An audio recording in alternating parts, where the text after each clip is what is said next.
नमस्कार, आप देख रहे हैं डीए न्यूज का खास कार्यक्रम चर्चा है। और चर्चा है में बहुत सारे मुद्दों, घटनाओं, विषयों पर चर्चा को लेकर हाजिर हूं मैं शकील साजिद।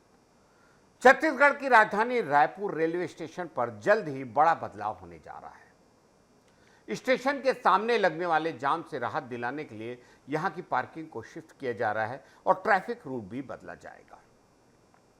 रायपुर रेलवे स्टेशन पर इन दिनों रीडेवलपमेंट का काम तेजी से चल रहा है।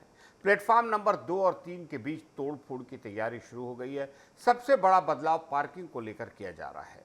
अब स्टेशन के सामने गाड़ियों की एंट्री बंद होगी और पूरी पार्किंग को आरपीएफ थाना, जो पुराना थाना था, के पास शिफ्ट किया जाएगा, जहां 600 से ज्यादा गाड़ियों की पार्किंग की व्यवस्था होगी।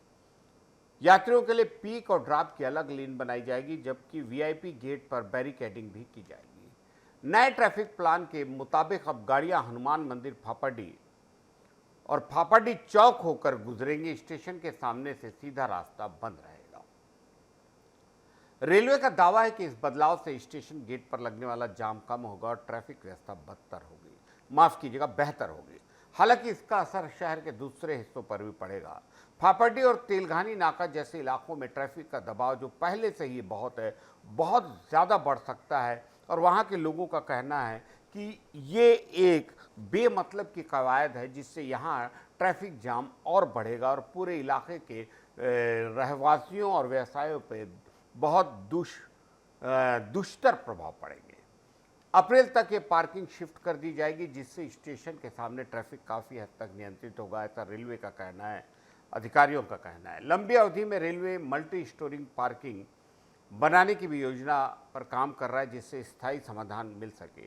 कुल मिलाकर ये बदलाव जहां स्टेशन पर जाम से राहत देगा, वहीं के शहर कुछ इलाकों, तेलघानी नाका, फाफाडी चौक, पूरे का पूरा फाफाडी इलाका, जेल रोड, मौधापारा से जय स्तंभ की ओर जाने वाली मुख्य सड़क, कैनाल रोड, इस पर जाम बढ़ जाएगा, ट्रैफिक बढ़ जाएगा। पता नहीं प्रशासन इनसे कैसा निजात दिलाएगा आम रायपुर वासियों को। देश में शिक्षा व्यवस्था को लेकर चौंकाने वाले आंकड़े सामने हैं।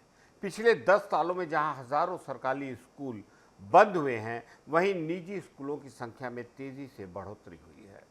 संसद में पेश आंकड़ों के मुताबिक साल 2014-15 से 2024-25 के बीच देश में करीब 94,000 सरकारी स्कूल बंद हो गए हैं। जहां एक तरफ सरकारी स्कूलों की संख्या घटकर 10 लाख के करीब रह गई है, वहीं इस दौरान 51,000 से ज़्यादा निजी स्कूल खुल गए हैं। चिंताजनक बात यह है कि सरकारी स्कूलों में करीब 2.25 करोड़ छात्रों की कमी आई है, जबकि निजी स्कूलों में 1.12 करोड़ छात्रों का इजाफा हुआ है।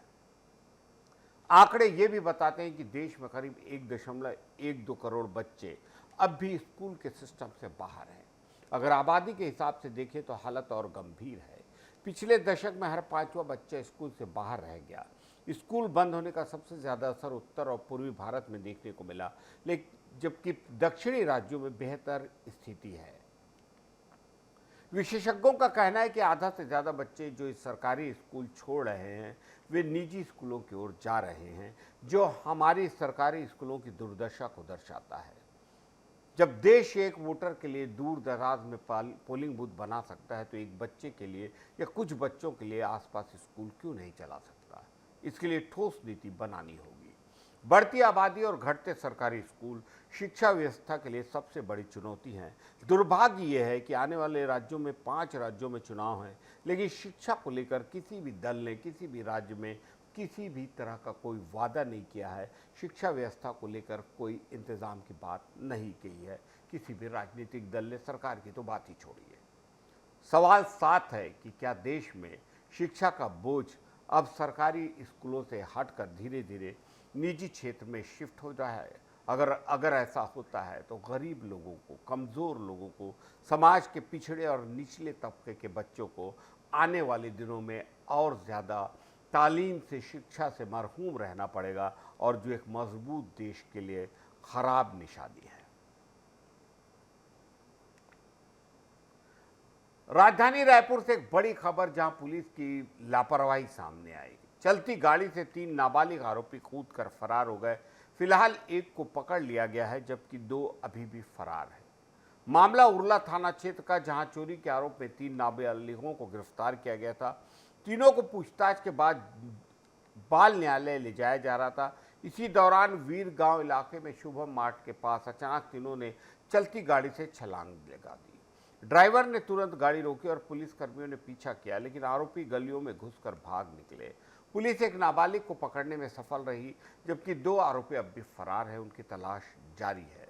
जानकारी के मुताबिक जिस गाड़ी में आरोपियों को ले जाया जा रहा था, उसका दरवाजा अंदर से बिना चाबी के खुल गया।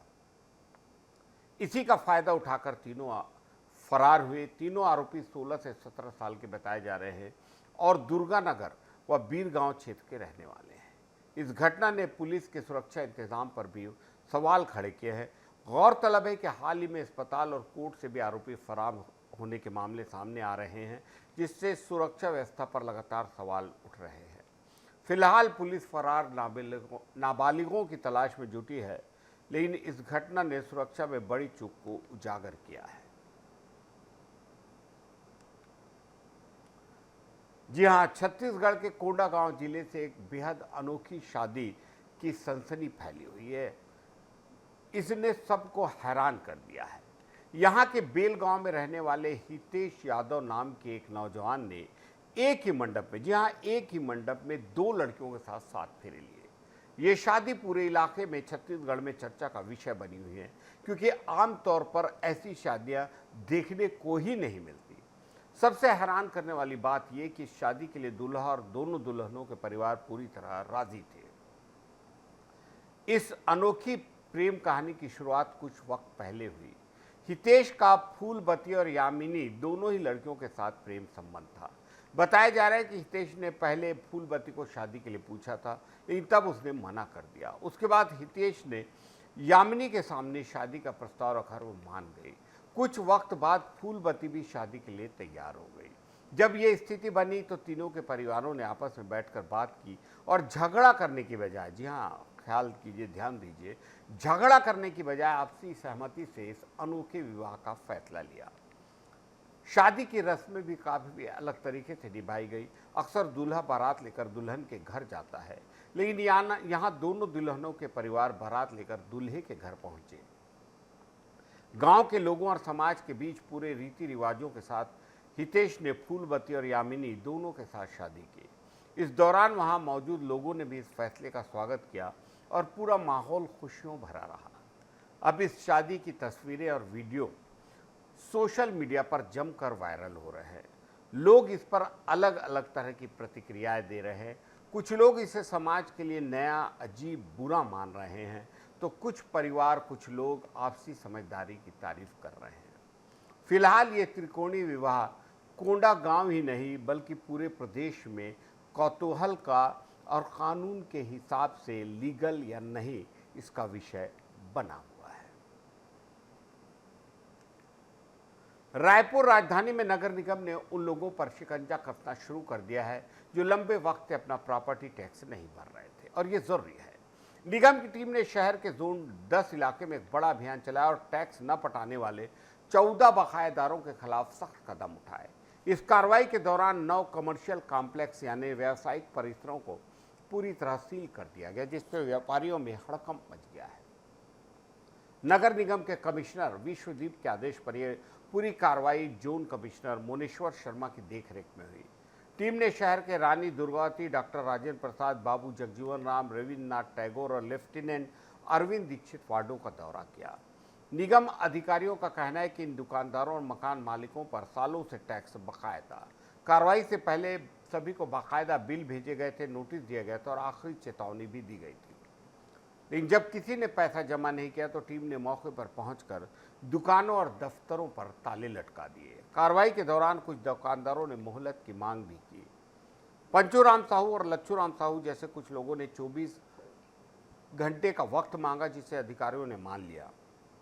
लेकिन जिन बड़े बाकायदारों ने कोई जवाब नहीं दिया या जिनके कागजों में गड़बड़ी थी, उनके ठिकानों को तुरंत सील कर दिया गया। निगम की सख्ती ने साफ कर दिया है कि अब केवल नोटिस देने से काम नहीं चलेगा, बल्कि बकाया वसूली के लिए सीधे एक्शन लिया जाएगा। निगम के अधिकारियों की चेतावनी है कि आने वाले दिनों में यह अभियान और तेज किया जाएगा। उन्होंने शहर के नागरिकों और व्यापारियों से अपील की है कि वे किसी भी तरह की कानूनी कार्रवाई या अपनी दुकान ऑफिस सील होने से बचने के लिए वक्त पर प्रॉपर्टी टैक्स जमा कर दें। निगम का कहना है कि टैक्स का पूरा पैसा शहर के विकास और सुविधाओं के लिए जरूरी है, इसलिए बकायेदारों को अब कोई छूट नहीं दी जाएगी। मंत्री गुरु खुशवंत साहब ने अपने जन्मदिन को आरंग क्षेत्र की जनता को समर्पित करते हुए जन्मदिन की शुरुआत जनसेवा से की। आपातकालीन सेवाओं को मजबूत करने के लिए अत्याधुनिक एम्बुलेंस को हरी झंडी दिखाकर रवाना किया। साथ ही आगजनी की घटनाओं से निपटने के लिए मल्टीपर्पज फायर टेंडर का भी शुभारंभ किया। रायपुर के मोवा स्थित भिक्षुक पुनर्वास केंद्र में मंत्री ने रहवासियों के साथ भोजन किया और अपने हाथों से मिष्ठान वितरित किया। जन्मदिन और होली मिलन समारोह में बड़ी संख्या में जनप्रतिनिधि और कार्यकर्ता शामिल हुए, जहां एक उत्सव का माहौल देखने को मिला। इसके बाद मंत्री बालिका गृह पहुंचे, जहां बच्चों ने उन्हें ग्रीटिंग कार्ड भेंट किया। मंत्री ने उनकी शिक्षा और सुरक्षा को सरकार की प्राथमिकता बताया। आरंग क्षेत्र के मेधावी छात्रों को सम्मानित कर युवाओं का उत्साहवर्धन किया। वहीं श्री सत्य साई संजीवनी अस्पताल में मंत्री ने हृदय रोग से पीड़ित बच्चों से मुलाकात कर उनका हालचाल जाना। चैत्र नवरात्रि के अवसर पर क्षेत्र में निकली शोभा यात्राओं में भी भारी आस्था देखने को मिली, जहां श्रद्धालुओं की भीड़ उमड़ पड़ी। सेवा, समर्पण और सौगातों से भरा ये दिन मंत्री गुरु खुशवंत साहब के जन्मदिन को खास बना गया और आरंग क्षेत्र को बहुत सारी सौगातें दे गया। बहुत बहुत बधाई डीए न्यूज़ प्लस की ओर से हमारे गुरु खुशवंत साहब को जन्मदिन पर।